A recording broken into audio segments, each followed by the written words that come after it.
Hello and welcome back to yet another week of Trilogy Month. Um, where, as I said, I was going to cover the first three Harry Potter films. Simply because I needed a long series to kind of replace the Star Wars series since I've finished with them as of last year. And I thought, fuck it, it's been see, 2022 was the last time I sat down and rewatched the entire movie franchise. And so, obviously, with this one, we are starting off with the Philosopher's Stone, or the Sorcerer's Stone, for all those who are wrong. It's Philosopher's Stone. Um, so, this may actually have been the very first movie I've seen in cinema. Now, I don't remember much because I was like, this came out when I would have been 3 or 4, I believe. Um, yeah, I think it came out when I was 4. So, but I have no actual recollection of seeing it in cinema.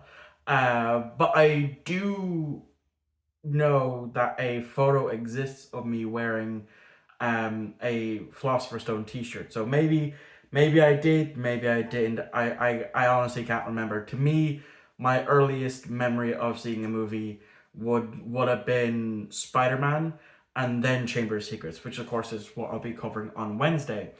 But also, rewatching this movie has brought back a lot of memories for me.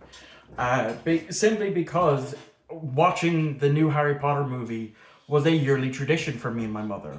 Like, as soon as one was coming out during the summer, my mother would go straight and buy tickets the moment they became available to buy. And we would see it day one, usually at the very first showing. Back when the cinema used to be called Diamond Cinema here in Navan. And yeah, it just unlocked a lot of memories for me. Now, I have attempted to read the books in the past.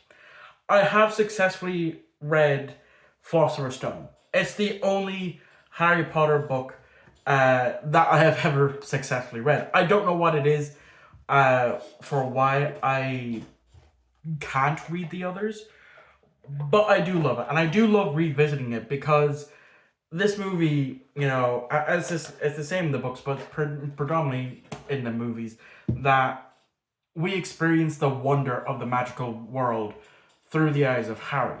He just turned 11. He's had a miserable upbringing, constantly being living in under the stairs, always getting Dudley's hand-me-downs.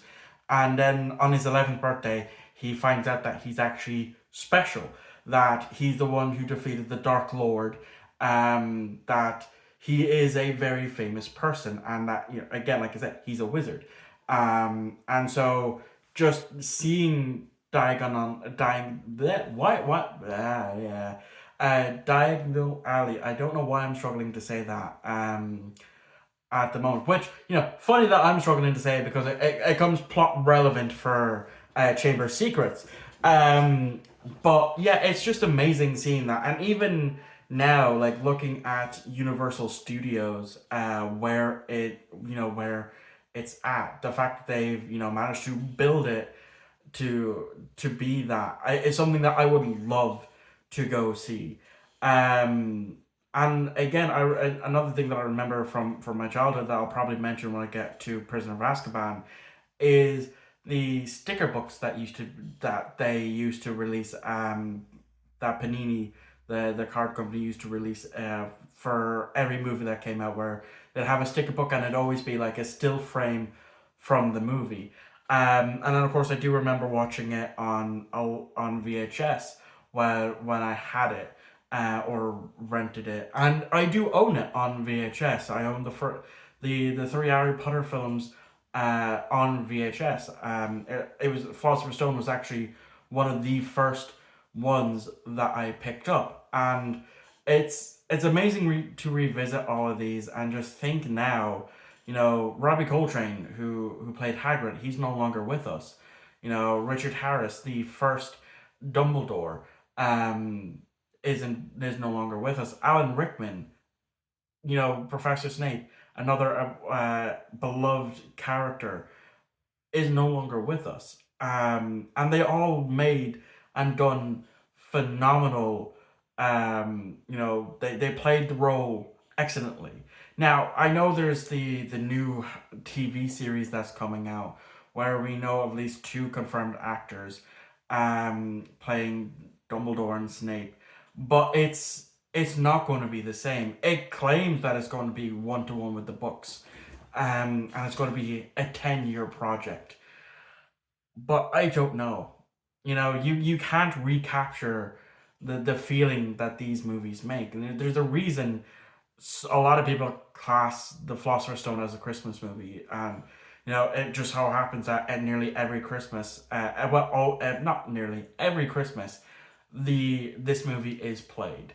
It's why my aunt holds off on rewatching the Harry Potter movies until Christmas time, because that's the magic that it pursues.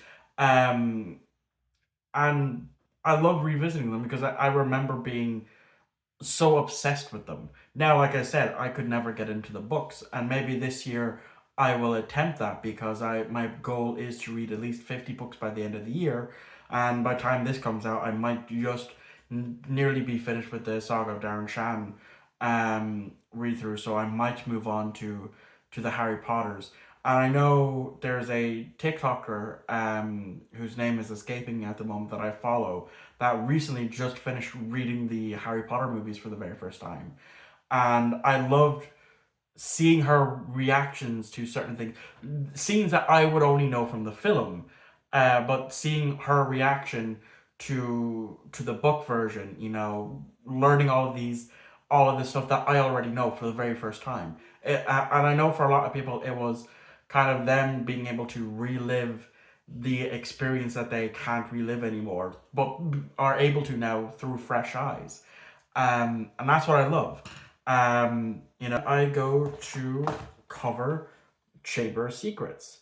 So I'll catch you all on Wednesday for that one.